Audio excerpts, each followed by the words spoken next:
Hello दोस्तों, कैसे हो आप लोग। Welcome back to the channel live life easy. तो जी ये व्लॉग है 14 अप्रैल दिन रविवार का।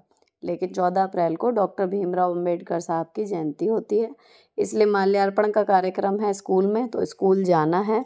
लेकिन बच्चों का टिफ़िन नहीं है, इसलिए थोड़ा सा रिलैक्स है। तो 7 बज रहे हैं इस टाइम। अब ऊपर से आ गई हूँ तो न्यूज़पेपर आया हुआ था, वो रख लिया। इसके बाद जो नेक्स्ट काम है वो है लॉन्ड्री का, क्योंकि संडे है। संडे स्पेशल तो मैंने इस बार नहीं छोड़ी, लेकिन थोड़ी सी है। तो ये बेडशीट का लोड मैंने रात को लगा के रख दिया था। अब मुझे सिर्फ इसमें सुबह डिटर्जेंट डाल के मशीन ऑन करनी है। रही बात सूखने की, तो अगर मेरे सामने ये हो जाता है तो चादर सुखाने में कोई ज़्यादा टाइम नहीं लगेगा, और अगर नहीं हुआ तो फिर घर पर बच्चे और हस्बैंड रहेंगे, उनमें से कोई इसको फैला देगा। अब मैं इस तुरंत उसके बाद ही वहीं से वॉशिंग एरिया से मैंने झाड़ू ली और वहीं से मैं लगाना शुरू करती हुई आ रही थी। झाड़ू लगाने से पहले मुझे बिस्तर जो है वो ठीक करना पड़ेगा। बाकी इधर उधर के जो कपड़े हैं या चीज़ें जगह पर रखने की हैं वो छूट भी जाएं, लेकिन कोशिश ये रहती है कि बिस्तर जो है वो अच्छे से तय होकर रख जाए। अगर आपके कमरे में बेड ठीक लग रहा है ना, तो फिर काफ़ी हद तक जो पूरा कमरा ही ठीक सा लगता है। और रही बात इसको चादर को झाड़ के बिछाने की, तो वो काम बच्चों को सौंपा हुआ है। सोने से पहले झाड़ के एक बार बिछाते हैं, ताकि जो है सुबह मेरे को पूरी झाड़ के पूरी तरीके से बिछाने का अगर समय ना भी हो तो भी चादर ठीक हो जाए। अब इस टाइम पे जो है इनको लाइब्रेरी की किताबें मिली हुई हैं, तो उसकी और बाकी जो इनकी अपनी रीडर की किताब है, जो रीडर एक बुक मिलती है, वो भी इन्हें बहुत इंटरेस्टिंग लग रही है। तो ये रात को रीडिंग करके एक एक डेढ़ डेढ़ पेज की, जितना भी इनका मन होता है, ये तब सोती हैं। तो वहाँ पर वो सारी कॉपी किताबें जो हैं वो मुझे उठा के रखनी पड़ रही हैं। और बालों में अगर इन्होंने हेयर बैंड या पिन वगैरह लगाई हुई होती हैं तो वो सब भी सामने ही रखा रहता है सिरहाने पर। तो ये चीज़ें मुझे हटानी पड़ती हैं। और उसके बाद चादर जो है वो ठीक कर देती हूँ। पूरी झाड़ के बिछाने का सुबह मेरे पास काम मतलब ये नहीं होता। लेकिन हाँ, चीज़ें जगह पर रख जाएँ तो बेड जो है वो थोड़ा सॉर्टेड सा लगता है। बेड ठीक करने के बाद फिर मैंने झाड़ू जो है वो लगानी शुरू कर दी थी। पूरे घर में झाड़ू फिर जाएगी तो बासापन नहीं रहेगा घर का। और बाहर जो है आंगन में जो गेट के पास का हिस्सा है उस पर मैं डाल दूँगी पानी। तो पूजा के लिए हमारा घर रेडी हो जाएगा। इसके बाद मैं नहाऊंगी और नहाने के बाद करूँगी मंदिर की सफाई। बात करें मौसम की, तो मौसम बहुत अच्छा हो रहा था। आज बहुत दिनों बाद गर्मी से राहत है। ठंडी ठंडी हवा गेट पर लग रही थी, जिसका आनंद ले रही हैं आराध्या रानी। और आरोही जो है वो नहाने गई हुई है। इतने मैंने पानी वानी डाला। अब मैं आयरन करूँगी अपने कपड़ों पर, इतने वो नहाकर आ जाएगी। अब यहाँ पर ये मनी प्लांट जो आर्टिफिशियल मैंने लगाई हुई है, ये देखो कितनी अच्छी हिल रही थी गेट पे हवा से। और इधर मैं करने लगी थी आयरन। तो वहाँ स्कूल जाना है उसके हिसाब के ही थे। और बाकी आज जो कलर है वो ऑरेंज है। माता रानी को भी ऑरेंज कलर का लहंगा पहनाऊँगी। और मैंने प्रॉपर ऑरेंज ना पहन के इसमें ऑरेंज कलर का शरारा है, थोड़ा काम है, इसी तरीके का उनका भी लहंगा है। तो ये शरारा एक्चुअली दूसरे सूट का है, ये ओवरऑल ऐसा ही शरारा है, ऐसा ही कुर्ता है और इसी में का दुपट्टा है। लेकिन वो ओवरऑल इतना अच्छा नहीं लगता। और इसकी शलवार जो है वो इस कलर की थी। इस सूट के साथ मैं ये शरारा पहनती हूँ तो इसका लुक बिल्कुल चेंज हो जाता है। जब मैंने पिछली बार इसका एक शॉर्ट क्रिएट किया था, तो ये ना लगभग 8-9 साल पुराना सूट है। तो इसका दुपट्टा और कुर्ता सूट का ही यूज़ हो जाता है और शरारा जो है वो दूसरे सूट का है। लेकिन इसके फ़्लो से इसका बिल्कुल लुक चेंज हो जाता है। और कुछ कपड़े ऐसे होते हैं जो कितने भी पुराने हो जाएं, अगर उन नाप भी बदल जाता है तो उनको ढीला टाइट कर लेने का मन करता है, लेकिन उन्हें छोड़ने का मन नहीं करता। तो मेरी पर्सनल जो चॉइसेस हैं उनमें ये सूट उसी में का है। अब नहाने के बाद सनस्क्रीन मैंने लगा ली थी और उसके बाद की तैयारी मैं बाद में करूँगी। फिर मैं आ गई थी जल्दी से माता रानी को स्नान कराने और उनके वस्त्र वगैरह बदलने। उससे पहले जितने भी मंदिर में फूल चढ़ाए थे कल, वो सब अब हटा रही हूँ। सारी जो है जोत की जो राख रहती है वो सब एक पन्नी में अलग जमा करूँगी। तो मतलब सारा सामान यहाँ से हटाने के बाद जब साफ़ हो जाता है मंदिर, उसके बाद फिर मैं माता रानी को स्नान करा के गंगा जल से उसके बाद उनके वस्त्र जो हैं वो बदलती हूँ।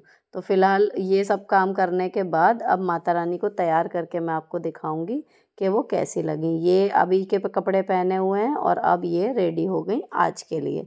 तो जी ये पूरा मतलब जो मंदिर है वो मैंने ताज़े फूलों से और नया दीपक बना दिया है। ऊपर नीचे सारे बासी फूल हटा के ताज़े फूल लगा दिए हैं सारे भगवान जी के पास।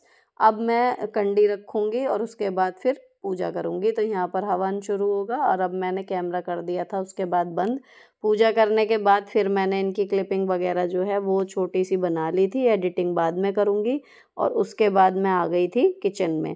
किचन में आने के बाद अभी सबसे पहले जो है वो बर्तन का टोकरा जो रात को मैंने धो के रखे थे वो मुझे खाली करना है। तो इसमें 5-1 मिनट लगते हैं, लेकिन जब आप कुकिंग करते हो तो आपका हाथ जो है फटाफट चलता है अगर सारी चीज़ें जगह पर हों। तो कोशिश यही रहती है कि पहले मैं खाली कर दूं। अगर बिल्कुल ही समय नहीं है तो बात अलग है कि या मेरे हस्बैंड साथ में काम कर रहे हैं तो वो जो ज़रूरत होती है वो बर्तन निकालते हैं इस तरीके से। अब दूसरा काम जो था वो मुझे व्रत के लिए आलू बॉईल करने हैं। ये मैं इस हिसाब से कर रही हूँ कि मेरा दिन का भी काम हो जाएगा लंच का, और जो है रात में भी ये काम आ जाएंगे मेरे लिए। खाली मैं ही व्रत है मतलब मेरा। और सुबह जो है मैं अभी केवल व्रत वाली नमकीन और चाय पी के जाऊँगी। अच्छा, खाना वगैरह मैं आके बना लूँगी क्योंकि पूरा टाइम का स्कूल नहीं है, थोड़ी जल्दी आ जाऊँगी लंच के टाइम तक, मतलब मैं आ जाऊँगी तो मैं आके बनाऊँगी। तो अभी बस ये है कि आलू उबले रखे रहेंगे तो फटाफट से फिर बन जाता है। उसके बाद फिर मैंने चढ़ा दी थी चाय। अब चीनी ख़त्म हो गई थी तो फिर मैंने चीनी के डिब्बे में चीनी पलटी थोड़ी सी, उसके बाद चाय में डलेगी। बच्चों का जो नाश्ता है वो ब्रेड रखी हुई है, सैंडविच का इनकी फरमाइश है। तो सैंडविच वगैरह अक्सर मेरे हस्बैंड ही बनाते हैं। और नवरात्रों में वैसे भी ज़्यादातर जब इन तीनों का कुछ होता है खाने का टाइम तो 80% समझो मेरे हस्बैंड इस टाइम बहुत ज़्यादा हेल्प कर देते हैं। तो वो कहते हैं तुम अपना मतलब बना लो, मैं देख लूँगा। काफ़ी बार सब्ज़ी छौंक देते हैं, खिचड़ी वगैरह बना देते हैं, तो इस टाइम पे वो काफ़ी कर देते हैं। तो सैंडविच जो है वो मेरे हस्बैंड ही बनाएंगे। और दोपहर के लंच के लिए मैं छोले जो है वो भिगो के जा रही हूँ। रात को मुझे याद नहीं रहा भिगोना इन्हें, तो अगर ये रात में भीगे रहते तो 90% अब सुबह मैं बना के जाती, लेकिन ये रात को मुझे भिगोना ही याद नहीं रहा। मैं मूवी देखने बैठ गई थी। जो आप लोगों को कई बार लगता है ना कि आप टीवी नहीं देखते या फ़ोन नहीं देखते, तो कल मैं हैरी पॉटर देखने बैठ गई थी और फिर मैं उसके बाद सीधे सो ही गई। अब इसलिए लंच जो है वो मैं आके छोले वगैरह जो है वो दोपहर में ही बनेंगे, अब सुबह नहीं बन रहे हैं। तो इनको मैंने भिगो के रख दिया। चाय बन गई है, चाय छान लेंगे। और मेरे हस्बैंड उधर सैंडविच बना रहे हैं, बाकी मैं चाय छान के व्रत वाली नमकीन जो है वो लूँगी साथ में। सैंडविच में जो है पिज़्ज़ा सॉस, मेयोनीज़ और ये वाला स्प्रेड मिला के लगाया है। सब्ज़ी के नाम पे खीरा रखा हुआ है इसमें, तो खीरा वाले ही आज बने हैं।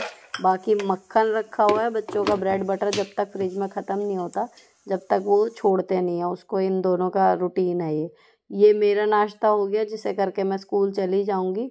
और जी उसके बाद बच्चे जो हैं वो अपने नहाने धोने में लगे हुए हैं। आरोही नहा कर आ चुकी थी तो वो अपना यहाँ पर सुबह सुबह की अपनी किताब का जो जो भी उसे टॉपिक है वो मैम बन के लिखने की कोशिश कर रही है। मतलब कुल मिला के बच्चा स्टडी में जुड़ा हुआ है। तो आज मतलब सुबह इतनी प्लेजेंट थी कि स्कूल में तो जाना नहीं था, तो वो रश तो था नहीं कि जल्दी रेडी हो एंड ऑल दैट। अपनी मर्ज़ी से बच्चे बढ़िया से तैयार होके और सारे सही सही काम कर रहे हैं। तो मैंने पूछा भी था आज कि क्या बात है, आज मुझे किसी काम के लिए टोकना नहीं पड़ रहा बिल्कुल। तो दे सेड कि आज हम आपको सरप्राइज़ देना चाह रहे थे। तो मैं तो खुश हो गई थी एकदम, स्वाभाविक है। और लगा कि काश सारे काम ऐसे ही मेरे बिना कहे होते चले जाएं तो कितना अच्छा हो। फिर उसके बाद खैर मैं तैयार हो रही थी फटाफट, क्योंकि अब टाइम हो चला था, स्कूल जाने का समय हो रहा था। तो मेरे हस्बैंड ने भी नाश्ता कर लिया था और मैंने भी नमकीन और चाय अपनी ले ली है। अब रेडी होके बस निकलना ही है। लेकिन उससे जाने से पहले मैं इनको इंस्ट्रक्शन सारी दे के जाती हूँ कि मेरे आने तक क्या क्या काम करना है। और वो प्रैक्टिकल से होते हैं जिन्हें करने के बाद थोड़ी देर खेल भी सकें। अब ये कंघा आपको क्यों दिखा रही हूँ, ये नीम वाला कंघा है लकड़ी का। ये मैंने मंगाया है स्मिटन से। और बाकी इसके साथ पार्सल में क्या क्या आया है जल्दी ही आपके साथ शेयर कर दूँगी। फ़िलहाल नहीं शूट हो पाया। और ये मतलब बालों के लिए अच्छा बताया तो मैं भी ट्राई ही कर रही हूँ अभी। कोई इसका मैं रिव्यू आपको नहीं दे सकती, लेकिन हाँ बाल सुलझाने के नाम पे ठीक ठाक काम कर रहा है, एवरेज। ऐसा नहीं है, बाकी मैं ज़्यादातर तो उंगलियों से ही सुलझाती हूँ, आपको पता ही है। तो बाकी बाल वाल जो बनाए वो बन गए इससे। हल्की सी नीम की इसमें महक सी भी आ रही है। तो अच्छा मतलब बता रहे हैं इसको कि नीम कॉम यूज़ करो बालों के लिए, तो बढ़िया है। तो देखते हैं क्या बढ़िया है, कुछ फ़र्क है या जो भी है मैं आपको बताऊंगी। थोड़ा यूज़ कर लूँ उसके बाद। फिर इसका मैंने दुपट्टा जो है वो प्लेट्स बना के लिया है, कॉटन का दुपट्टा है तो ये प्लेट बना के इसमें स्मार्ट लुक आता है। देखो कितना सुंदर, मतलब इसका ना सूट का लुक ही बदल गया। इसके नीचे शलवार थी, लेकिन अब ये पहनो ना शरारा तो बहुत ही अच्छा सा लगता है इसको। और जब ये अच्छा लगता है तो मैं एकदम खुश हो जाती हूँ। अब मैंने फ़ोन, चश्मा और वाटर बॉटल वगैरह सब रख ली है और अब मैं निकल रही हूँ अपने स्कूल के लिए। मेरे हस्बैंड जो हैं वो बाहर गाड़ी में मेरा इंतज़ार कर रहे हैं, तो अब मैं निकल गई और अभी ना हल्की हल्की सी बारिश भी हो रही है। बारिश की बूंदें शीशे पर पड़ रही थी, बीच बीच में वाइपर लग रहा था और गाड़ी में बज रहा था बेहद अच्छा म्यूज़िक। तो ये सबसे अच्छा और सुकून का समय होता है सुबह का, बशर्ते कि आप अपना 5-10 मिनट का मार्जिन लेके चलें, आपको पता हो कि आप समय पर अपने काम पर पहुंच जाएंगे। तो जब आप घर से निकल चुके हैं और स्कूल नहीं पहुंचे हैं, वो टाइम आपके दोनों शेड्यूल्स के बीच में एक ब्रेक का काम करता है।